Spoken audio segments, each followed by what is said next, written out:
ಸ್ನೇಹಿತರೆ, ನಾನು ಜಯಪ್ರಕಾಶ್ ನಾಗ್ತಿಹಳ್ಳಿ ಹಲವು ಚಲನಚಿತ್ರಗಳ ಬಗ್ಗೆ ಕೂಡ ನಿಮಗೆ ಪರಿಚಯವನ್ನ ಮಾಡಿಕೊಡ್ತಾ ಇದ್ದೇನೆ ಇತ್ತೀಚಿನ ದಿನಗಳಲ್ಲಿ. ಈ ವಿಡಿಯೋದಲ್ಲಿ ನಾನು ಪೆದ್ದಿ ಚಲನಚಿತ್ರದ ಬಗ್ಗೆ ಮಾತನಾಡ್ತಾ ಇದ್ದೇನೆ.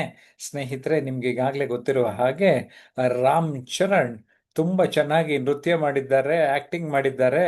ಆ, ತಮ್ಮ ಅಭಿನಯಕ್ಕೆ ಒಂದು ಕಳೆಯನ್ನ ತಂದುಕೊಟ್ಟಿದ್ದಾರೆ ಅಂದರೆ ತಪ್ಪಾಗೋದಿಲ್ಲ. ಹಾಗೆಯೇ ಜಾಹ್ನವಿ ಕಪೂರ್ ಹೀರೋಯಿನ್ ಆಗಿ ಆ, ತನ್ನದೇ ಆದ ರೀತಿಯಲ್ಲಿ ಮಿಂಚಿದ್ದಾರೆ. ಆ, ಅದ್ರ ಬಗ್ಗೆನೂ ಕೂಡ ನಾನು ಇಲ್ಲಿ ಮಾತನಾಡಬೇಕು ಅಂತ ಇದ್ದೇನೆ. ಜೊತೆಗೆ ಜಗಮೋಹನ್ ಬಾಬು ಅವರದು ಒಂದು ವಿಶಿಷ್ಟವಾದ ಪಾತ್ರ ಇದೆ, ಅದ್ರ ಬಗ್ಗೆ ಕೂಡ ನಾನು ಮಾತಾಡ್ತಾ ಇದ್ದೇನೆ. ಜೊತೆಗೆ ಶಿವರಾಜ್ ಕುಮಾರ್ ಪಾತ್ರ ಕೂಡ ತುಂಬ ಚೆನ್ನಾಗಿ ಮೂಡಿ ಬಂದಿದೆ. ಈ ಎಲ್ಲ ವಿಚಾರದ ಬಗ್ಗೆ ನಾನು ನಿಮ್ಮ ಜೊತೆ ಈಗ ನನ್ನ ಅನುಭವನ ಹಂಚಿಕೊಳ್ತಾ ಇದ್ದೇನೆ.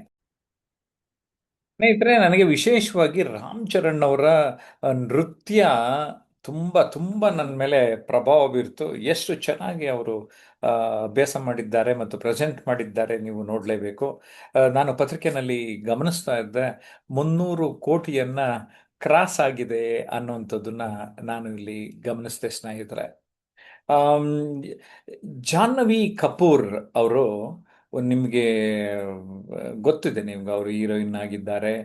ಈ ಒಂದು ಚಲನಚಿತ್ರದಲ್ಲಿ ವಿಶೇಷವಾದ ಅಭಿನಯವನ್ನ ಮಾಡಿದ್ದಾರೆ ಅನ್ನುವಂಥದ್ದು ಖಂಡಿತ ಸರಿ ಅಲ್ವೇ? ಹಾಗಾದರೆ ಈ ಜಾಹ್ನವಿ ಕಪೂರ್ ಅವರ ಪಾತ್ರ ಕೂಡ ನಾನು ಕೊಂಚ ಮಾತಾಡಬೇಕು ಅಂತ ಬಯಸ್ತಾ ಇದ್ದೇನೆ. ಸ್ನೇಹಿತರೆ, ನಾನು ಗಮನಿಸಿದೆ ಪತ್ರಿಕೆಯಲ್ಲಿ, ಆ, ಈ ಒಂದು ಪತ್ರಿಕೆಯಲ್ಲಿ ತಾವು ಗಮನಿಸಬಹುದು, every women deserves to be portrayed with dignity, the paradox at the heart of Peddi ಅಂತ. Buchi Babu Sana apologises promises to alter controversial Janhvi Kapoor scenes ಅಂತ. ಏನಾಗಾದ್ರೆ ಆ ಸೀನ್ಸ್ ಅಂದರೆ, ಕತ್ತಲೊಳಗಡೆ ಆ, ಮುತ್ತು ಕೊಟ್ಟು ಹೋಗುವ ಒಂದು ಸೀನ್ ಆಗಲಿ, ಅಥವಾ ಬಟ್ಟೆಯನ್ನು ಕಟ್ ಮಾಡುವಂತಹ ಆ, ಒಂದು ಸೀನ್. ಸೊ ಆ ಬಟ್ಟೆ ಕಟ್ ಮಾಡಿದ್ರೆ ಈಕೆ ಬೆತ್ತಲಾಗ್ತಾರೆ ಎನ್ನುವಂಥದ್ದು. ಅಷ್ಟರೊಳಗೆ ಹೀರೋ ಒಂದು ಡೇರೆಯನ್ನು ಕಟ್ ಮಾಡಿ ಮಾನ ಕಾಪಾಡುವ ಒಂದು ಸೀನ್ ಇದೆ. ಮೇ ಬಿ ಇವೆರಡನ್ನ ಮನಸ್ಸಿನಲ್ಲಿ ಇಟ್ಕೊಂಡು ಸುಮಾರು ಜನಕ್ಕೆ ಅದು ಇಷ್ಟ ಆಗಿಲ್ಲ, ಅದನ್ನು ರಿಮೂವ್ ಮಾಡ್ತೇವೆ ಅಂತ ಹೇಳಿದ್ದಾರೆ.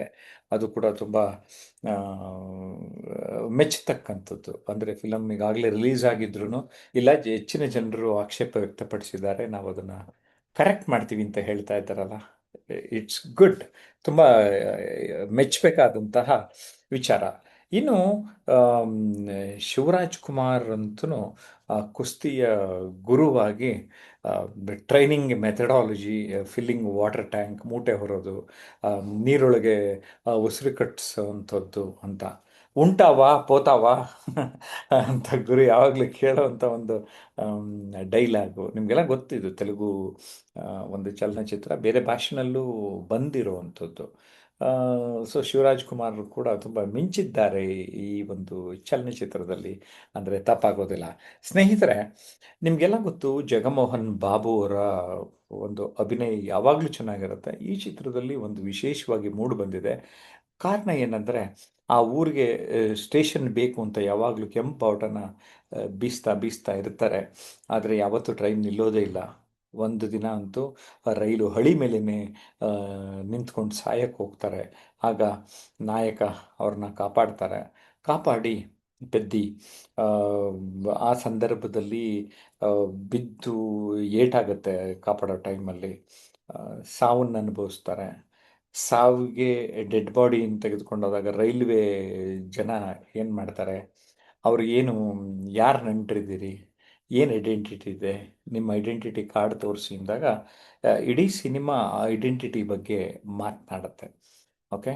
ಸೊ ಕೊನೆಯ ಒಂದು ಸೀನಿಗೆ ಬರೋ ಅಷ್ಟೊತ್ತಿಗೆ ಪೆದ್ದಿ ಅಂತ ಆಗ ರೈಲ್ವೆ ಸ್ಟೇಷನ್ ಆದಾಗ್ಲೂ, ಇಲ್ಲ ಇಲ್ಲ ಇಲ್ಲ ಅಲ್ಲ, ಇದು ಅಪ್ಪಾಲ ಸೂರಿ ಸ್ಟೇಷನ್ ಅಂತಲೇ ಆಗಬೇಕು ಅಂದ್ಬಿಟ್ಟು ಈ ಸೂರಿಯ ಪಾತ್ರ ತುಂಬ ವಿಶೇಷವಾಗಿ ಆ, ಬಂದಿದೆ ಅಂತ ನಾನು ಈ ಸಂದರ್ಭದಲ್ಲಿ ಹೇಳೋದಕ್ಕೆ ಇಷ್ಟಪಡ್ತೇನೆ ಸ್ನೇಹಿತರೆ. ಅಂದರೆ ಒಟ್ಟಾರೆ ಈ ಚಲನಚಿತ್ರ ಒಂದು ವಿಶೇಷವಾಗಿ, ಒಂದು ವಿಶಿಷ್ಟವಾಗಿ ಮೂಡಿ ಬಂದಿದೆ ಅನ್ನೋದರಲ್ಲಿ ಯಾವುದೇ ಒಂದು ಉತ್ಪ್ರೇಕ್ಷೆ ಇಲ್ಲ. ಇನ್ನು ಆ ಒಂದು ಹಳ್ಳಿ ಬಗ್ಗೆ ಹೇಳಿದ್ನಲ್ಲ, ಹಳ್ಳಿ not in records and no votes, no progress. ಅಲ್ಲಿ ವ್ಯಂಗ್ಯವನ್ನು ತರಲಾಗಿದೆ. ಅಲ್ಲಿ ಓಟ್ ಇಲ್ಲ, ಅದರಿಂದ ಅಲ್ಲಿ ರಾಜಕಾರಣಿಗಳು ಆ, ಯಾರು ಇವ್ರಿಗೆ ಸಪೋರ್ಟ್ ಮಾಡದೇ ಇರುವಂಥದ್ದು ಇದೆಯಲ್ಲ, ಆ, ಅದು ಈಗಿನ ನಮ್ಮ ನೈಜ ಚಿತ್ರಣವನ್ನು ನೀಡ್ತದೆ ಅನ್ನೋದನ್ನು ನಾವು ಗಮನದಲ್ಲಿ ಇಟ್ಕೋಬೇಕು. ಕ್ರಿಕೆಟ್ ಆಟದಲ್ಲಿ, ನಂತರದ ಕುಸ್ತಿ ಆಟದಲ್ಲಿ, ನಂತರ ಪ್ಯಾರಾ ಅಥ್ಲೀಟ್ ನಂಬರ್ 1 ಆಗಿ ಆ, ಅವನು ಚಿನ್ನದ ಪದಕ ತಗೊಳ್ಳೋ ಸಂದರ್ಭದಲ್ಲಿ ನನಗೆ ಇದು ಬೇಡ, ನನಗೆ ಮೈಕ್ ಬೇಕು ಅಂತ ಮೈಕ್ನ ತಗೊಂಡು ತನ್ನ ಒಂದು ಬಯಕೆಯನ್ನು ಇಡ್ತಾರೆ. ನಮ್ಮೂರಿಗೆ ಐಡೆಂಟಿಟಿ ಬೇಕು, ನಮ್ಮ ಊರಿಗೆ ಒಂದು ರೈಲ್ವೆ ಸ್ಟೇಷನ್ ಸ್ಟಾಪ್ ಬೇಕು, ಒಂದೇ ನಿಮಿಷದ್ದಾದರೂ ಪರವಾಗಿಲ್ಲ ಅನ್ನುವಂಥದ್ದು. ಅದು ಡೆಲ್ಲಿ ಪ್ಯಾರಾ ಏಷ್ಯನ್ ಗೇಮ್ನಲ್ಲಿ ಆತ ಅಂದರೆ ಮಧ್ಯದಲ್ಲಿ ಕಾಲು ಕಳ್ಕೊಳ್ತಾರೆ. ಕಾಲು ಕಳ್ಕೊಂಡ ಮೇಲೆ ಪ್ಯಾರಾ ಅಥ್ಲೀಟ್, ನಿಮಗೆ ಗೊತ್ತಿದೆ, ಒಂದು ಕೃತಕ ಕಾಲನ್ನು ಕಟ್ಟಿಕೊಂಡು ರನ್ನಿಂಗ್ ರೇಸ್ ಮಾಡುವಂತಹ ಚಿತ್ರಣಗಳು ತುಂಬ ತುಂಬ ಚೆನ್ನಾಗಿ ಬಂದಿದೆ. ಇದು ಏನಾಗಿದೆ ಅಂದರೆ, ಈವನ್ ಸ್ಪೋರ್ಟ್ಸ್ ಬೋರ್ಡ್ಗೆ ಒಂದು ಮೆಸೇಜ್ ಇದ್ರ ಮೂಲಕ ಸಿಗ್ತದೆ, ಗೋ ಟು ದ ರೂಟ್ಸ್ ಅಂತ. ಕೊನೆಯಲ್ಲಿ ಆ ಒಂದು ವಿಚಾರ ಆರಂಭ ಮತ್ತು ಅಂತ್ಯ ಆ ಸ್ಪೋರ್ಟ್ಸ್ ಬೋರ್ಡ್ ರಿಲೇಟೆಡ್ ಮೀಟಿಂಗ್ಗಳಿಂದ ಆಗ್ತದೆ. ಕ್ಯಾಮ್ರಾ ವರ್ಕ್ ಅಂತೂ ತುಂಬ ಚೆನ್ನಾಗಿದೆ, ಕೆಲವು ಜಾಗಗಳಂತೂ ಅದ್ಭುತವಾಗಿ ಬಂದಿದೆ. So picturisation is very very good. And acting, ಅಲ್ಲಿರುವ ಎಲ್ಲ ನಟರು, ಕನ್ನಡದ ನಟರು ಕೆಲವರು ಬಳಸ್ಕೊಂಡಿರೋದನ್ನ ಅಲ್ಲಿ ಗಮನಿಸಿದೆ. ಸಂಗೀತ ಅಂತೂ AR ರೆಹಮಾನ್ ತುಂಬ ಚೆನ್ನಾಗಿ ಸಂಗೀತವನ್ನು ಪ್ರಸ್ತುತಪಡಿಸಿದ್ದಾರೆ. ಇಲ್ಲಿ ನನಗನ್ಸಿದ ಒಂದೆರಡು ಮಾತು ಆಡೋದಕ್ಕೆ ಬಯಸ್ತೇನೆ. ಎಲ್ಲ ಒಂದು ಕಡೆ ಒಂದು ಸೀನ್ ನೋಡಿದಾಗ ಶಿವರಾಜ್ ಕುಮಾರ್ ಅರುಂಧತಿ ನಾಗು ಆ ಅಮ್ಮ ಮಗನ ರೋಲಲ್ಲಿ ಮಾಡ್ದಂಗೆ ಇಲ್ಲೊಂದು ಸೀನ್ನಲ್ಲಿ ನನಗೆ ಅದು ನೆನಪಾಗೋ ಥರ ಸಿಮಿಲರ್ ಸಿಚುವೇಶನ್ ಇತ್ತು.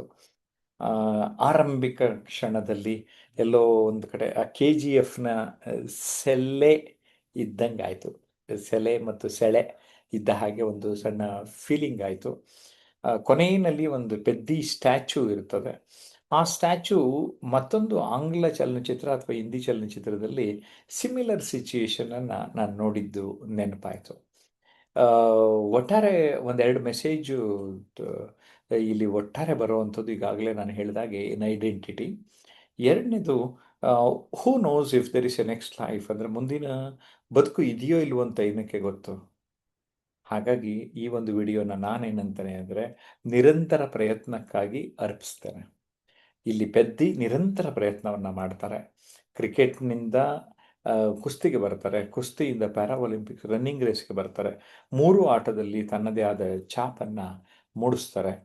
ಸೋತಾಗಲೂ ಚಪ್ಪಾಳೆ ಗಿಟ್ಟಿಸಿದ ಪೆದ್ದಿ ಮುಂದೆ ಗೆದ್ದಾಗ ತನಗೆ ಏನು ಬೇಕೋ ಅದನ್ನು ಕೇಳುವುದು ಬಿಟ್ಟು, ತನ್ನ ಜನಕ್ಕೆ ಏನು ಬೇಕೋ, ಐಡೆಂಟಿಟಿ ಬೇಕು, ರೈಲ್ವೆ ನಿಲ್ದಾಣದ ಒಂದು ಸ್ಟಾಪ್ ಬೇಕು ಅನ್ನೋವಂಥದ್ದನ್ನು ಹೇಳ್ತಾರೆ. ಸ್ನೇಹಿತರೆ, ಪೆದ್ದಿ ಚಲನಚಿತ್ರ ನೋಡ್ಬೋದಾ? ನೋಡ್ಬೋದು. You can enjoy. ಒಂದು ಎಂಟರ್ಟೈನ್ಮೆಂಟ್ ಆಗಿ ಅದು ತುಂಬ ಚೆನ್ನಾಗಿ ಬಂದಿದೆ. ಫಸ್ಟ್ ಹಾಫ್ಗಿಂತ ಸೆಕೆಂಡ್ ಹಾಫಲ್ಲಿ ಸ್ವಲ್ಪ ತುಂಬ ಕತೆ ಗಂಭೀರವಾಗಿ ಓಡಿದೆ ಅಂತ ನನಗೆ ಅನಿಸಿದೆ. ಸೊ ಹಾಗಾಗಿ ಎಲ್ಲ ನಟನೆ, ವಿಶೇಷವಾಗಿ ಕುಸ್ತಿನಲ್ಲಂತೂ ಆ, ರಾಮ್ ಚರಣ್ ನೋಡೋ ಶೈಲಿನೇ ತುಂಬ ಚೆನ್ನಾಗಿ ಬರ್ತದೆ. ತಮ್ಮ ಪಾತ್ರನ ಚೆನ್ನಾಗಿ ಜಾಹ್ನವಿ ಕಪೂರ್ ನಿಭಾಯಿಸಿದ್ದಾರೆ, ಅದರಲ್ಲಿ ಯಾವುದೇ ಥರದ ಅನುಮಾನ ಇಲ್ಲ. ಸೊ ಅಪ್ಪಾಲ ಸೂರಿ ಒಂದು ರೀತಿಯ ಅಭಿನಯ, ಜಗಮೋಹನ್ ಬಾಬು ತುಂಬ ಚೆನ್ನಾಗಿ ಮಾಡಿದಿರಿ. ಇನ್ನು ಕನ್ನಡದವರೇ ನಮ್ಮ ಶಿವರಾಜ್ ಅಲ್ಲಲ್ಲಿ ಕುಮಾರ್ ಅಲ್ವಾ ಅನ್ನೋ ಒಂದು ಫೀಲಿಂಗು ಕೂಡ ಅಲ್ಲಲ್ಲಿ ಬರ್ತದೆ. ಸ್ನೇಹಿತರೆ, ಇದು ಒಂದು ಚಲನಚಿತ್ರದ ಒಂದು ಪುಟ್ಟ ಪರಿಚಯವನ್ನು ಮಾಡಲಿಕ್ಕೆ ಬಯಸ್ತಾ ಇದ್ದೇನೆ. ಇದು ವಿಮರ್ಶೆ ಅಲ್ಲ, ನನ್ನ ಭಾವನೆಗಳನ್ನು ವ್ಯಕ್ತಪಡಿಸ್ತಾ ಇದ್ದೇನೆ. ಈಗಾಗಲೇ ಮೈಕೇಲ್ ಚಲನಚಿತ್ರದ ಬಗ್ಗೆ, ಇಂಗ್ಲೀಷ್ ಚಲನಚಿತ್ರದ ಬಗ್ಗೆ ಕೂಡ ಮಾತಾಡಿದ್ದೇನೆ. ಇನ್ನೂ ಕೆಲವು ಚಲನಚಿತ್ರ, ಹೊಸ ಚಲನಚಿತ್ರ ಮತ್ತು ಹಳೆ ಚಲನಚಿತ್ರ ನನಗಿಷ್ಟ ಆಗಿರೋದನ್ನು ನೆನೆಸ್ಕೊಂಡು ನಿಮಗೆಲ್ಲ ನೆನಪಿಸೋಣ, ವಿಡಿಯೋ ಮಾಡೋಣ. ಯಾಕೆಂದರೆ OTT ಪ್ಲ್ಯಾಟ್ಫಾರ್ಮಲ್ಲೂ ಕೂಡ ಕೆಲವು ಚಲನಚಿತ್ರಗಳು ಸಿಗ್ತದೆ, ನೀವೆಲ್ಲರೂ ನೋಡೋಂಗೆ ಆಗಬೇಕು ಅನ್ನೋದು ನನ್ನ ಉದ್ದೇಶ. ಏನಂತೀರಿ? ನನ್ನ ಒಟ್ಟಾರೆ ಮಾತನಾಡಿದ ಅಂಶದಲ್ಲಿ ನಿಮಗೆ ಯಾವುದು ಇಷ್ಟ ಆಯಿತು? ದಯಮಾಡಿ ಕಾಮೆಂಟ್ ಮಾಡಿ. ಕಾಮೆಂಟ್ ಮಾಡಿದ್ರೆ ತಾನೇ ನಮಗೂ ಗೊತ್ತಾಗುವಂಥದ್ದು. ಜಯಪ್ರಕಾಶ್ ನಾಗ್ತಿಹಳ್ಳಿ ಮತ್ತು ಟ್ರಾನ್ಸ್ಮಿಷನ್ ಅನ್ಲಿಮಿಟೆಡ್ ಎರಡು ಯೂಟ್ಯೂಬ್ ಚಾನಲ್ಗಳನ್ನು ಸಬ್ಸ್ಕ್ರೈಬ್ ಮಾಡಿ. ನೀವು ಆ್ಯಶ್ ನಿಮ್ ನಿಮಗೆ ಗೊತ್ತಿದೆ,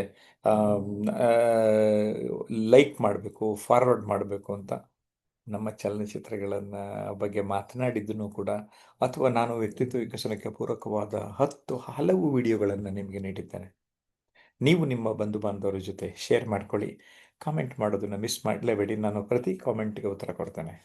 ಒಳ್ಳೆಯದಾಗಲಿ. I wish all the best. Bye bye.